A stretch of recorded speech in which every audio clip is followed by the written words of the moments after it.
நான் ஒரு மாற்றுத்திறனாளிங்க. மக்கள் ராஜன் அவர்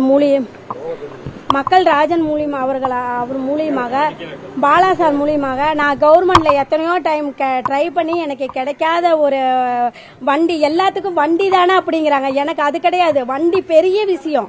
என்னுடைய 2 கால் இனியாது எனக்கு ஒரு வேலைக்கு போறதுக்கும் எனக்கு 10 ரூபா சம்பாதிக்கிறதுக்கும் என் வண்டி எனக்கு ரொம்ப துணையா இருக்குது.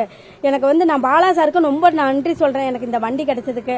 முடியலனா பர்சன்டேஜை பார்க்காம தயவு செய்து வண்டியை கொடுக்கணும்னு நான் ரொம்ப தாழ்மையுடன் கேட்டுக்கொள்கிறேன். ஏன்னா எங்களால பஸ்ல ஏறி இறங்க முடியலைங்க.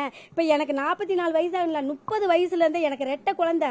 ஒரு பெண்ணானப்பட்டவ ஒரு குழந்தை பிறந்தோன்னே எங்களால பலம் போயிடுது. அது எங்களுக்கு கால் ஒரு காலுங்கிறப்ப ஒண்ணுமே பண்ண முடியல. பஸ்ல ஏறி இறங்குறது, ஏன் வண்டியில ஏறி இறங்குறது கூட ரிஸ்க். இப்போ வண்டி இருந்ததுன்னா எங்க இதுக்கு நாங்க போய்க்கலாம். ஒரு வேலை வெட்டிக்கு போகலாம், ஒரு கடைகண்ணிக்கு போகலாம். என் பிள்ளைங்களை ஒரு முன்னேற்றத்துக்கு ஒரு பக்கம் கூட்டிட்டு போறதுனா கூட என்னால முடியலை. அடுத்தவங்களோட தயவை எதிர்பார்க்கறதா இருக்குது. அதனால தயவு செய்து கவர்மெண்ட் நான் ரொம்ப தாழ்மையா கேட்டுக்கிறேன். பர்சன்டேஜை பார்க்காம சிறுக நாச்சு கொஞ்சம் பேத்துக்கு நாச்சு வண்டி வழங்குமாறு ரொம்ப நான் ரெக்வெஸ்ட் பண்ணி கேட்டுக்கிறேங்க. அண்ணா 60 ஏங்க, அதாவது 60%. இப்ப எனக்கு 60% போட்டிருக்காங்க. என்னால உட்கார்ந்துட்டா எந்திரிச்சு நடக்க முடியல. வண்டியில 3 தாட்டி நான் பஸ்ல போறப்ப 3-4 டைம் கீழே விழுந்திருக்கேன்.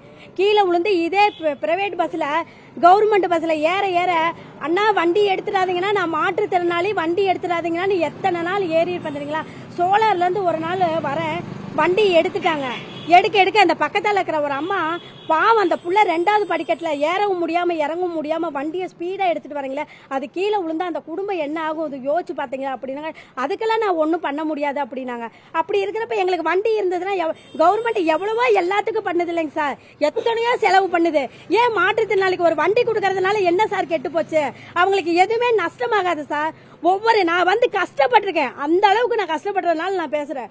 கம்பல்சரி சொல்றேன், லேடிஸுக்கு எல்லாத்துக்குமே 35 வயசுக்கு மேல ஆயிடுச்சுன்னா தயவு செய்து அவங்களுடைய இது எல்லாமே போயிடுதுங்க சார். அவங்களுக்கு ஒரு வண்டியை கொடுத்தீங்கன்னா தான் அவங்க பாடுபட்டு அவங்க குடும்பத்தையும் அவங்க புள்ள குட்டியுமா காப்பாற்ற முடியும்.